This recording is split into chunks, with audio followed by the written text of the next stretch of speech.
Saudações, amigos e irmãos. Vocês estão no canal Reformadores da Igreja, o canal que traz os melhores vídeos para fortalecer seu conhecimento na graça de Deus. Antes de ouvir essa mensagem, eu convido você a se inscrever nesse canal e a clicar no sininho das notificações para continuar sempre ligado aqui nos novos vídeos que surgirem no canal. E agora, nós vamos assistir a mensagem de hoje. Então, Jesus primeiro ensina como orar. Está do verso 5 ao verso 8. E ele dá duas orientações. A primeira é evitar a hipocrisia na oração. Verso 5. Quando orardes, não sereis como os hipócritas, porque gostam de orar em pé nas sinagogas e nos cantos das praças para serem vistos dos homens. Em verdade vos digo que eles já receberam a recompensa. Tu, porém, quando orares, entra no teu quarto e, fechada a porta, orarás a teu pai que está em secreto, e teu pai que vem em secreto te recompensará. A primeira orientação que Jesus dá aos seus discípulos é que, quando eles orem a Deus e não aos homens. Pode parecer estranho, mas tem gente que usa a oração como maneira de aparecer diante das pessoas. É o que Jesus chama de hipocrisia. A palavra hipocrisia é uma palavra grega que significa se esconder atrás de alguma coisa. E o hipócrita é alguém que coloca uma fachada quando na sua frente ele quer causar uma impressão que não corresponde ao que ele é na realidade. E no caso, Jesus tinha em mente aqui os fariseus. Os fariseus eram os religiosos mais conhecidos daquela época. Eles eram os líderes do judaísmo, eram conhecidos por ser extremamente rigorosos na aplicação da lei de Moisés, mas eram conhecidos também pela hipocrisia, porque eles queriam aparecer diante dos homens como sendo pessoas que temiam a Deus, que andavam com Deus, que tinham um grande conhecimento de Deus, mas intimamente, na verdade, em oculto, eles eram completamente diferentes, eles não eram aquilo que pareciam. E um dos costumes que o fariseu tinha é chegar em locais públicos, como nas praças, nas sinagogas ou nos ajuntamentos, e parar e aí começar a orar em voz alta, para que todo mundo visse que ele estava orando. O judeu orava olhando para os céus e com as mãos levantadas. Só um detalhe, não há na Bíblia nenhuma postura ordenada. Esse costume que a gente tem de vamos orar, todo mundo baixa a cabeça e fecha os olhos, isso é uma convenção humana. Isso não há nada na Bíblia dizendo você quando for orar fecha os olhos e baixa a cabeça. Não há nenhuma postura. Você encontra gente na Bíblia orando deitada, de joelho, em pé, com a mão levantada, com os olhos para o céu. Então não há uma postura física recomendada na Bíblia. Você pode orar do jeito que você quiser. A gente costuma fechar os olhos, talvez para concentração maior, e baixa a cabeça em sinal de reverência diante de Deus. Mas isso não é mandatório, isso não é mandamento, isso não é obrigatório. Você não vai estar pecando, a sua oração não deixará de ser respondida se você estiver deitado na sua cama, olhando para cima, orando a Deus, como o rei Ezequias orou, deitado na cama doente, e Deus respondeu a sua oração. Então, mas os fariseus, eles iam para a praça, e lá eles ficavam em pé, né? Davam uma olhadinha de lado assim, tinha uma multidão, disse, aqui tá bom.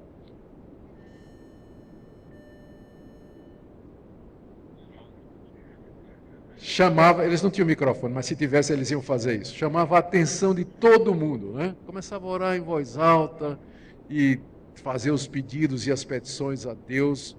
E o pessoal ficava olhando assim e dizia, puxa vida, esse cara conhece de Deus, não é? Que cara santo, que homem extraordinário, que eu queria ser metade do que esse cara é. E, na verdade, ele não estava orando a Deus. Ele estava orando para ser visto pelos homens. Não seria a primeira vez que a pessoa usa a religião como maneira de aparecer e de se promover. Religião, infelizmente, tem sido usada através dos séculos para as pessoas se promoverem, ganharem popularidade, ganharem domínio, controle, poder e a motivação mais comum de todas, dinheiro, né? E aqui os fariseus, que Jesus tem em mente aqui, eles tinham como objetivo usar a oração para parecer aos homens como pessoas piedosas, pessoas que eram realmente aprovadas por Deus. Isso tinha uma vantagem. Isso servia para mantê-los no poder. Eles eram aqueles que oravam, aqueles que estavam perto de Deus. Então Jesus diz, olha, vocês não vão fazer isso, porque você sabe o que é que esse pessoal está ganhando no máximo? Eles já receberam a recompensa deles. Eles não vão ganhar nada daquilo que eles estão pedindo a Deus. Eles vão ganhar o aplauso dos homens só, mas de Deus não vão receber nada.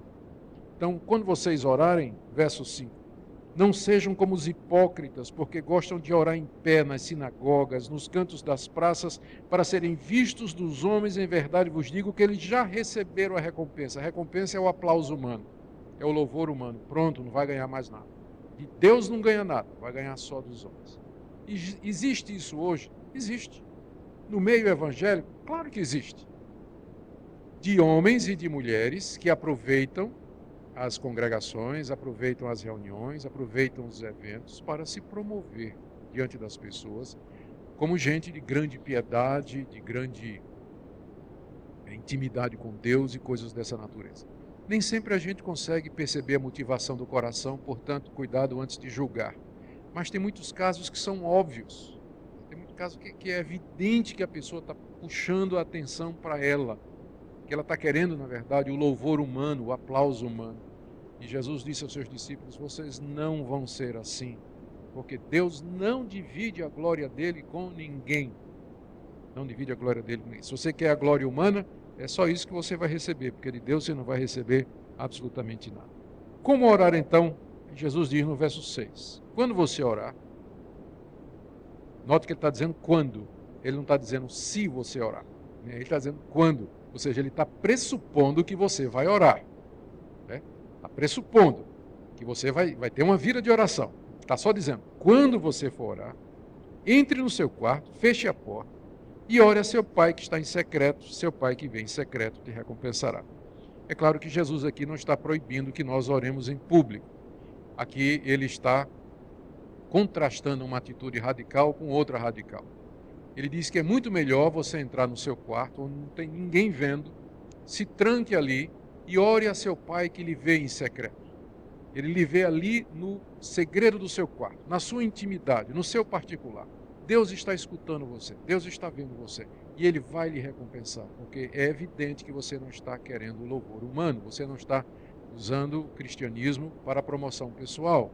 Você, na verdade, quer ter comunhão com Deus e falar com Deus. Mais uma vez, eu sei que tem pessoas que, durante a história da igreja, houve grupos que entenderam isso aqui como sendo uma ordem de Jesus para só orar em particular. Eram grupos místicos que não tinham oração pública. Quando eles se reuniam para orar, ninguém orava em público, era só para ler a Bíblia ou cantar, mas ninguém orava, porque na hora de orar, cada um ia para o quarto orar sozinho.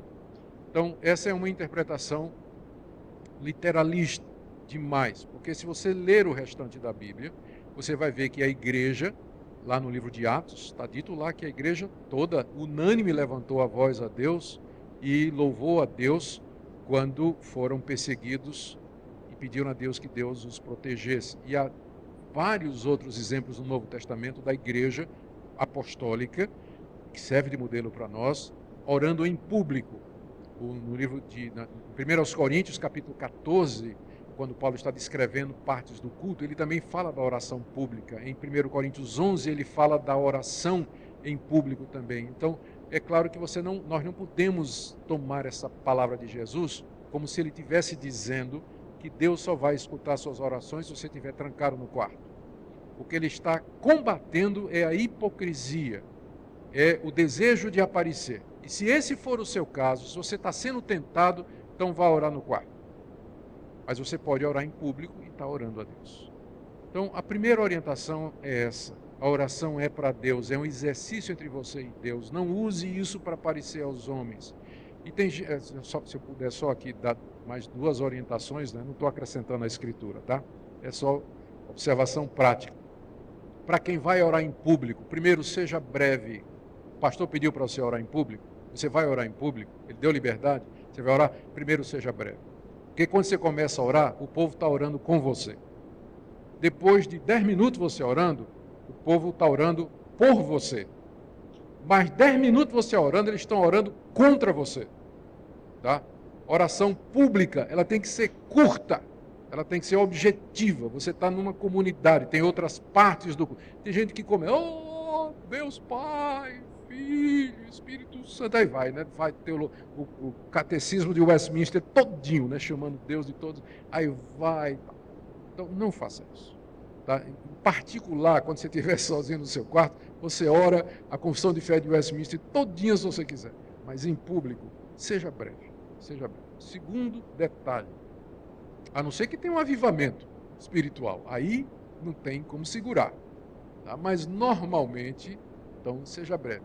Segundo, não dê informação à igreja. Senhor, fulana largou o marido, está morando com o João.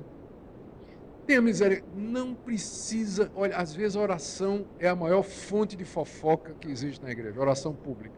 Não dê informação à igreja, não dê informação a Deus, porque Deus está... Senhor, visita fulano que mora lá no Largo do Arocho, número 44. Deus sabe o endereço do cidadão. Não precisa fazer isso. Então, entende? Não é todo mundo que dá para orar em público. Na verdade, eu gostaria que todos orassem em público. É gostoso, né, você orar em público. Tem gente que é meio um pouco tímido, não tem nada demais. Mas tem algumas precauções que você precisa tomar para oração em público. Então, a primeira é essa daqui, a respeito da hipocrisia. Segunda oração que Jesus deu a respeito das vãs repetições. Versos 7 e 8. Orando, não useis de vãs repetições, como os gentios, porque presumem que pelo seu muito falar serão ouvidos. Não vos assemelheis, pois, a eles, porque Deus, o vosso Pai, sabe o do que tendes necessidade antes que lhe o peçais. As vãs repetições aqui, Jesus diz, é uma prática dos gentios. Se a hipocrisia era uma prática dos fariseus, dos judeus, a vã repetição era a prática dos gentios. As religiões pagãs daquela época, elas tinham orações também.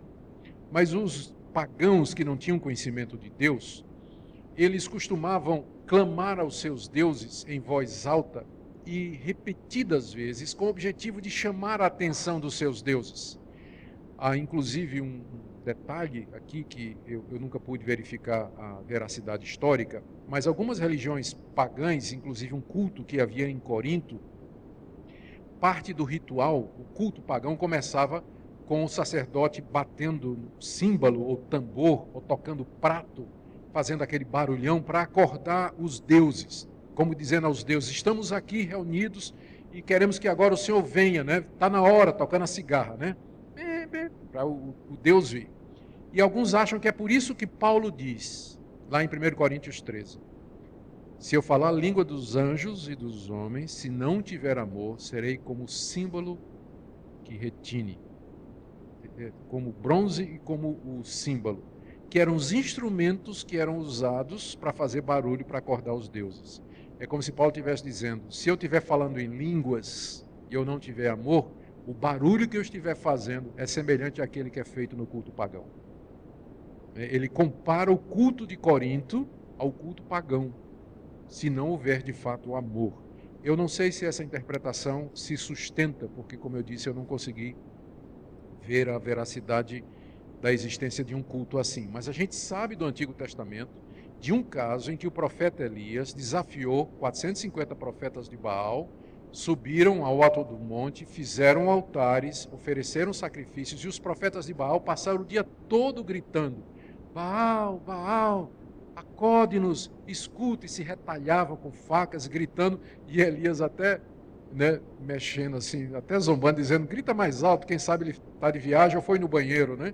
Vocês ficam aí, foi cuidar de alguma necessidade, grita aí mais para ver se Baal responde. E quando foi a vez de Elias, ele orou uma vez só. Senhor, responde-me para que eles saibam que tu és Deus em Israel. E o fogo caiu.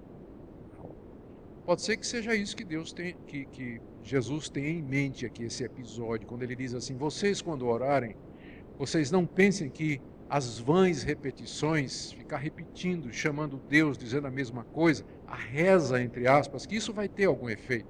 Isso é de quem não conhece Deus, porque o nosso Deus, ele já sabe do que você tem necessidade antes de você pedir. Antes de você pedir. Algumas observações aqui, para vocês não interpretarem errado. Primeira delas. Se Deus já sabe, por que então eu vou orar? Jesus não está dizendo? Antes de vocês orarem, Deus já sabe.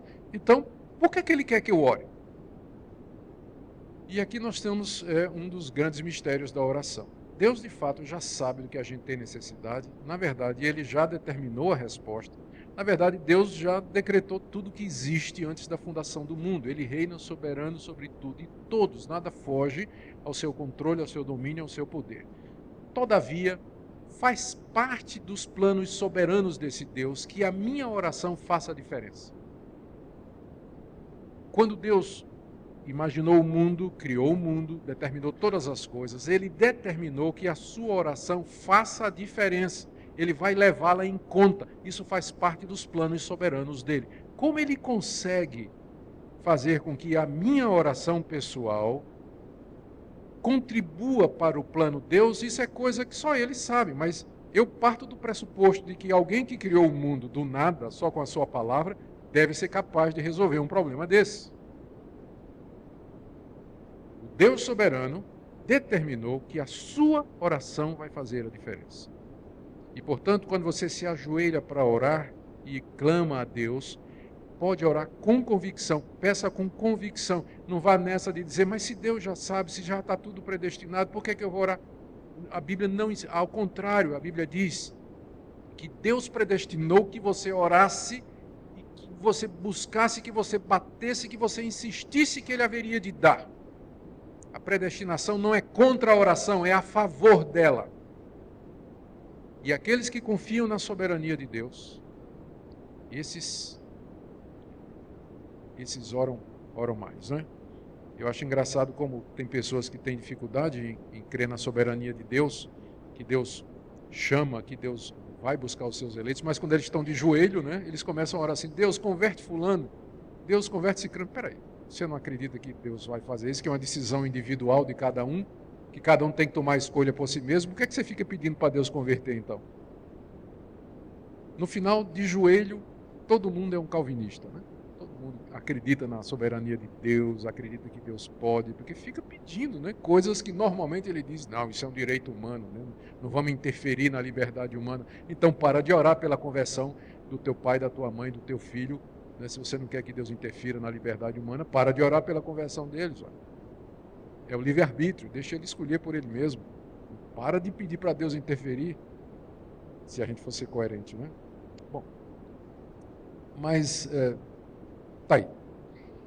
Deus já sabe. Segunda coisa que eu queria dizer aqui, quando ele fala vã repetição, é diferente de insistir, porque mais adiante Jesus vai dizer. Ele vai contar, inclusive, aquele episódio da viúva, lembra? Que a viúva precisava ter um caso dela julgado, o juiz não queria atender, e ela fica batendo na porta do juiz e ganha pela insistência. E Jesus usou essa história do juiz que resolveu atender a viúva por causa da insistência para dizer que o Pai Celestial vai atender você se você importuná-lo bastante. Mas importunar Deus é diferente de vã repetição. Vã repetição é você repetir frases ou orações ou chavões como se tivesse um poder mágico, um talismã. Um exemplo moderno seria rezar 10 Ave-Marias ou recitar 15 Pai Nossos. Como se a recitação dessas orações em si tivesse um poder mágico. Ou você orar a oração de São Francisco. Lembra a famosa oração de São Francisco? Você pegar aquela oração de Francisco e ficar repetindo ela 10 vezes por dia. Tem gente que faz isso. Não é isso que vai mover. Mas você chegar para Deus e dizer assim, Deus, eu vim aqui insistir com o Senhor, quero argumentar com o Senhor. Olha, eu não sou tão feio assim, o Senhor me fez um cara razoavelmente inteligente, por que o Senhor não me dá uma namorada? Né? Olha, Deus, se eu tiver uma namorada, eu vou andar nos teus caminhos, não vou pular cerca, vou namorar direitinho, vamos para a igreja juntos, vamos ter uma família. O senhor está escutando o que eu estou dizendo, né? Então, Deus se agrada disso. Quando você argumenta com Ele, quando você insiste com Ele, no dia seguinte você volta e diz, ó Senhor, eu sei que eu já pedi ontem, mas eu vou pedir de novo. Eu sei que você já ouviu, mas eu vou de novo pedir para o Senhor. Me arruma uma namorada, que eu não aguento mais. Né? Fica assim, eu sou feio, mas faz um milagre em mim, diz o presbítero Solano aqui, né? Entende? é diferente de você rezar 10 Pai Nosso, 30 Ave Maria, a oração de São Francisco, como se estas repetições... Uma vez eu ouvi um padre muito conhecido, num programa de televisão, passar 15 minutos dizendo: Jesus, Jesus, Jesus, Jesus. 15 minutos, repetindo o nome de Jesus. Em que repetir o nome de Jesus? O que isso tem a ver com oração? Isso é vã repetição. É diferente de insistir com Deus, é diferente de bater na porta de Deus. Isso nós temos que fazer. Duas orientações então. Primeiro, não seja hipócrita. E segundo, Deus sabe o que você precisa. Converse com Ele, fale com Ele. Imagine seu filho chegando para você e dizendo assim: mamãe, mamãe, mamãe, mamãe. Diz logo o que é que tu quer, moleque, né? Então, Deus é guardado as devidas proporções, né? Deus, por que isso? Por que você não fala comigo? Por que você não conversa comigo? Por que você não expõe sua necessidade? Bom, em seguida, essa foi terrível, não foi da mamãe? Desculpem, gente, aqui. Mas, segunda coisa que o Senhor Jesus ensinou, primeiro, como orar, não é? E depois, o que pedir. E aí, do verso 9 até o verso 13, ele ensinou: portanto, já que vocês não vão ser hipócritas e vocês não vão fazer vãs repetições, vocês orarão assim: Pai nosso que está nos céus, santificado seja o teu nome, venha o teu reino, faça-se a tua vontade, assim na terra como no céu. O pão nosso de cada dia dá-nos hoje. Perdoa-nos as nossas dívidas, assim como nós temos perdoado aos nossos devedores, e não nos deixes cair em tentação, mas livra-nos do mal, pois teu é o reino, o poder e a glória para sempre. Amém. O Senhor Jesus então disse aos discípulos pelo que eles deveriam orar. E essa oração, ela está dividida em duas partes. Na primeira parte você tem 3 pedidos relacionados com Deus, e na segunda parte 3 pedidos relacionados com as nossas necessidades. Os 3 pedidos relacionados com Deus são: santificado seja o teu nome, venha o teu reino e faça-se a tua vontade. E os 3 pedidos relacionados conosco é fácil, tudo começando com P: pão, perdão e proteção. Né? Pão, verso 11, pão nosso de cada dia nos dá hoje. Perdão, verso 12, perdoa nossas dívidas. Proteção, verso 13, não nos deixes cair em tentação. E podemos aprender tanta coisa aqui. Essa oração simples pelo que orar. Jesus aqui resumiu a oração básica, aquilo que deve ser objeto das nossas orações constantemente. E ele começa dizendo: você tem que pedir, primeiro, o que diz respeito a Deus. Ele não começa dizendo: peça primeiro pelas suas necessidades, mas você primeiro pede em relação a Deus. Aqui ele inverte a nossa tendência. Se você dá uma olhadinha na sua própria experiência, você vai lembrar que quando você vai orar, você geralmente começa pedindo por você. Você diz assim: Deus, obrigado pelo dia, obrigado pela noite, Senhor, eu te peço isso, estou precisando disso. É a nossa tendência de olhar primeiro as nossas necessidades. Mas aqui nessa oração, Jesus começa dizendo que, inicialmente, nós temos que pedir pelo que diz respeito ao reino de Deus. E 3 coisas relacionadas com Deus. Primeiro, a santificação do nome dele. Diz aí o verso 9: vós orareis assim: Pai nosso que está nos céus, santificado seja o teu nome. Deus é o nosso Pai. Nós temos um Pai terrestre, mas o nosso Pai celestial, ele está nos céus, de onde ele vê todas as coisas e de onde ele pode todas as coisas. Da mesma forma que um pai cuida dos seus filhos e provê para os seus filhos, o Pai Celeste muito mais e de maneira muito mais perfeita e poderosa. Jesus nos estimula a nos dirigir a Deus como nosso provedor, como aquele que nos ama, cuida de nós. Ele é o nosso Pai Celeste. E note que está no plural. Ele não disse assim: você vai orar assim, meu Pai que está no céu. É nosso Pai que está no céu. Você faz parte de uma família. Você faz parte de um grupo de pessoas, filhos de Deus, chamados por Deus para adorá-lo, servi-lo aqui nesse mundo. E essa sensação de pertencer, ela é muito gratificante. Você não está só. É nosso Pai. Como você, milhões de outras pessoas no mundo também reconhecem Deus como o Pai Celeste. Nós fazemos parte da igreja. A igreja é o grupo que diz isso, nosso Pai que está nos céus. Dentro dessa primeira petição, Jesus nos ensina que Deus tem um nome. Ele não é uma força, mas ele tem um nome. Santificado seja o teu nome. O nome dele está no Antigo Testamento, Yahvé, no Novo Testamento traduzido como Kyrios, como Senhor. Esse é o nome do nosso Deus, ou Deus mesmo, se você quiser chamá-lo assim. Ele tem um nome e esse nome é santo. Santificado seja o teu nome. O que é que significa santificar o nome de Deus? Gente, não tem nada que a gente possa fazer que vai deixar Deus mais santo, porque ele é santo infinitamente. Nada do que você vai fazer ele ficar mais santo. Então, em que sentido nós santificamos o nome dele?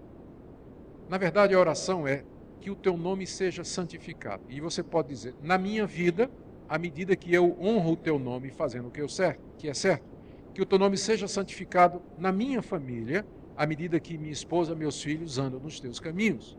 Que o teu nome seja santificado no meu trabalho, à medida em que eu honro o teu nome, glorifico o teu nome, sendo um bom trabalhador, sendo honesto, ganhando o meu pão de maneira correta. Que o teu nome seja santificado no Brasil, com a conversão de milhares de brasileiros. Que o teu nome seja santificado na igreja brasileira. Ou seja, o que você está orando é que o nome de Deus seja conhecido, santificado, glorificado, recebido, adorado pelo maior número de pessoas, especialmente por aqueles que professam conhecer esse nome. Então, na verdade, é uma oração quase que missionária, que o nome de Deus seja santificado na sua vida, na sua família, no seu trabalho, no seu país, no mundo. E a segunda oração vai na mesma orientação, né? Na mesma linha. Segundo pedido, venha o teu reino. Deus tem um reino. Ele é rei. Ele já reina. Mas esse reino, embora ele esteja presente entre nós, ainda não veio na sua plenitude. Ele virá na sua plenitude quando o Rei Jesus voltar. Mas enquanto isso, esse reino está avançando. Isso aqui é um pedido missionário, que o teu reino se espalhe pelo mundo, que ele venha na minha vida, que eu seja um súdito fiel a ti, que as demais pessoas se tornem súditos teus, servos teus. Usa-me como instrumento disso para avançar o teu reino aqui nesse mundo. Terceira petição. Faça-se a tua vontade. Deus tem uma vontade. Apesar de muitos que acham que o que vai valer é a vontade humana, Deus quer uma coisa, mas o homem quer outra, vai valer a do homem. Mas, contrário a isso, a Bíblia ensina que Deus tem uma vontade e que nós devemos orar para que ela seja feita e não a nossa. Faça-se a tua vontade, que a tua vontade é boa, perfeita e agradável. Faça-se a tua vontade na minha vida, na minha família, nos meus filhos, no meu trabalho, aqui nesse país, porque a tua vontade é boa e que ela seja feita na terra, como está sendo feita nos céus, pelos anjos e pelos que já estão na glória, servindo a Deus perfeitamente. Então são 3 pedidos pelo avanço do reino de Deus, pelo crescimento do nome de Deus, pela chegada do reino de Deus, pela feitura da vontade de Deus. É isso que devia ser o objeto número 1 das nossas orações. Agora pergunte qual foi a última vez que você orou por isso. A gente, quando vai orar, está preocupado com aquelas... Não é que é errado você orar pelas suas necessidades, na verdade a Bíblia nos encoraja a fazer isso, mas é uma questão de prioridade. Porque mais importante do que minhas necessidades são aquelas coisas relacionadas com Deus, com seu nome, sua vontade e o seu reino. Se nós levássemos mais tempo suplicando a Deus por isso, o que estamos pedindo aqui, na verdade, é avivamento espiritual, é crescimento missionário, é multiplicação da igreja, é crescimento da igreja, do povo de Deus. Se a gente colocar os interesses de Deus e as coisas de Deus em primeiro lugar, as nossas orações terão efeito com certeza maior. Jesus nos ensinou a orar assim. Depois vem os 3 pedidos relacionados conosco. Primeiro, pão. O pão nosso de cada dia nos dá hoje. 3 observações aqui, 2 na verdade. Primeiro, Deus sempre manda a gente pedir aquilo que Ele está disposto a dar. Quando Ele diz, peça pelo pão, Ele está dizendo que o pão Ele dá. O pudim é opcional. Você pode pedir pelo pudim, mas não tem garantia. A garantia aqui é o pão. Né? O pão nosso de cada dia nos dá hoje. Então, o pão Deus vai lhe dar. Ele vai lhe dar o seu sustento. O pudim é extra. Pode ser. Né? Pode ser que você tenha. Isso vai depender da vontade dele, das circunstâncias. De repente, se Deus lhe der pudim, nunca mais você vai querer ser pão, vai querer ter pão, vai ficar mal acostumado. Eu não sei, Deus tem as razões dele. Mas ele promete o pão. Segunda coisa que ele está dizendo aqui, é que a gente tem que orar pelo pão diário. Ele não está dizendo que você ore pelo pão de amanhã. Não é que você não possa fazer provisões para amanhã, pedir a Deus que lhe guarde o restante da sua vida, mas o que Deus está se comprometendo é hoje. Ele está dizendo que ele vai dar hoje. O amanhã pertence a ele. Nós não sabemos o que vai acontecer amanhã. Talvez aqui é uma reminiscência do maná que caía do céu, o pão que caía do céu e que só se via para aquele dia. Quando o israelita guardava o pão que caía na quinta para comer na sexta ele amanhecia bichado, não prestava. Então, o pão é para cada dia. Deus lhe garante o seu sustento hoje. Hoje. Por que ele faz isso? Para você não viver preocupado com o dia de amanhã. Para você não viver ansioso com as coisas que não aconteceram. Com coisas que provavelmente nem vão acontecer. A maior parte das nossas preocupações nunca se materializa. São apenas medos que se dissipam às vezes no dia seguinte. Mas Deus promete nos dar o pão diário. Segunda coisa, perdoe as nossas dívidas. A palavra dívida aqui significa dívida mesmo, né? É uma palavra que é tirada da linguagem comercial. É você está devendo a alguém. Pecado, quando você peca, você se torna devedor daquele contra quem você pecou e mais, devedor diante de Deus. É isso? Então, pecado é dívida. E dívida você não pode pagar. Por isso que ele manda perdoar, não é? Por isso que ele diz aqui, por isso que ele diz, Jesus ensina a você pedir perdão, porque você é inadimplente. Pior do que você ser um pecador endividado diante de Deus, é você ser um inadimplente, você não tem como pagar. Nada que você tenha pode pagar a sua dívida diante de Deus. Então só lhe resta uma opção, qual é? Anistia, perdão. Por isso você é instruído no Pai Nosso a dizer a Deus, Deus só tem uma saída para mim. Eu não estou pedindo que o Senhor me dê força para eu pagar a minha dívida, porque eu sei que eu não vou conseguir. Mas então eu peço que o Senhor me perdoe.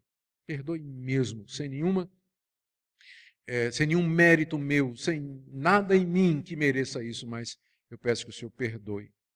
E aqui, Jesus diz assim, perdoe, Senhor, as minhas dívidas, como eu perdoo aos meus devedores. Eita, que é difícil, né? Orar o Pai Nosso dizendo assim, você chega diante de Deus para pedir a Ele perdão pela sua dívida, e Deus diz, e fulano, e cicrano, você já perdoou a dívida que aquela pessoa tem contigo? A mágoa que ela lhe causou, as palavras que ela disse, o mal que ela lhe fez, os xingamentos, a indiferença, o maltrato, você já perdoou? Aqui Jesus vai desenvolver isso no final, porque essa vai ser a condição para o perdão, eu vou chegar lá daqui a pouco. Mas a segunda coisa que nós temos que pedir é perdão pelas nossas dívidas, que nós as contraímos diariamente. Terceiro pedido relacionado, pão, perdão, proteção. Não nos deixes cair em tentação. Algumas versões dizem, não nos induzas à tentação. O sentido é diferente, mas a conclusão é a mesma. Está no poder de Deus evitar que nós sejamos mais tentados do que nós podemos aguentar. Por isso que há esse pedido aqui, para que Deus não nos deixe entrar numa situação em que nós vamos acabar caindo no pecado. Se cairmos, a culpa é nossa. Mas o crente, ele não somente pede para não pecar, mas ele pede a Deus para que Deus o ajude a evitar situações em que o pecado se torna mais possível. Não é só você pedir a Deus para lhe livrar do adultério, mas você pedir a Deus para lhe livrar de situações em que, se você entrar, o adultério fica mais fácil. A gente deve fugir não somente do pecado, mas de tudo aquilo que pode levar ao pecado. Você conhece a sua fraqueza. Você é muito tentado sexualmente. Então, você vai ter que fugir não somente do adultério, mas você vai ter que tomar várias medidas antes, com a ajuda de Deus. É por isso que você vai orar. Né? Restrição à internet, restrição ao que você vê na televisão, restrição a onde você coloca os seus olhos. Lembrando que A primeira olhada, às vezes, você não tem como evitar, mas a segunda você pode. Às vezes passa na sua frente, fazer o quê? Mas a segunda olhada você pode evitar. A segunda você pode evitar. Então, Olá, meus irmãos e minhas irmãs. Nós queremos agradecer a você que chegou ao final de mais um vídeo aqui no canal Reformadores da Igreja. Nós queremos então convidá-lo a inscrever-se nesse canal, se você por acaso ainda não for inscrito, e também deixar um like nesse vídeo. É muito fácil, você pode apertar aí embaixo e dessa forma, sempre que nós lançarmos vídeos novos aqui no canal, você então receberá a notificação do YouTube para que você seja abençoado pela palavra de Deus, ouvir pregações que possam edificar a sua vida, como essa mensagem tão importante do Reverendo Nicodemos acerca da oração. Nós sabemos que é um tema muito importante na nossa vida, é um dos meios de graça que o Senhor então nos deu, e através da oração nós falamos com Deus, nós desenvolvemos um relacionamento com Deus, e infelizmente às vezes há uma certa mística. Há um certo misticismo em cima do tema da oração. E é importante voltarmos à Escritura para que nós possamos analisar de fato o que a Escritura fala a respeito de oração. E nós vemos aí a exposição, as palavras do próprio Jesus em Mateus capítulo 6, falando de hábitos, de coisas que nós devemos evitar nas nossas orações, de práticas que devemos evitar. E em seguida ele nos apresenta um modelo, que é a oração dominical, mais conhecida como o Pai Nosso, que é um modelo de oração, que ele não foi dado para que nós repitamos ele como os católicos fazem, mas é um modelo para que nós possamos entender o modelo, a estrutura da oração, como muito bem exposta pelo reverendo Nicodemos. Então, meu irmão, se essa mensagem agregou na sua vida, no seu conhecimento da graça de Deus, compartilhe esse vídeo com mais outras pessoas, para que outras pessoas também sejam abençoadas pela palavra de Deus.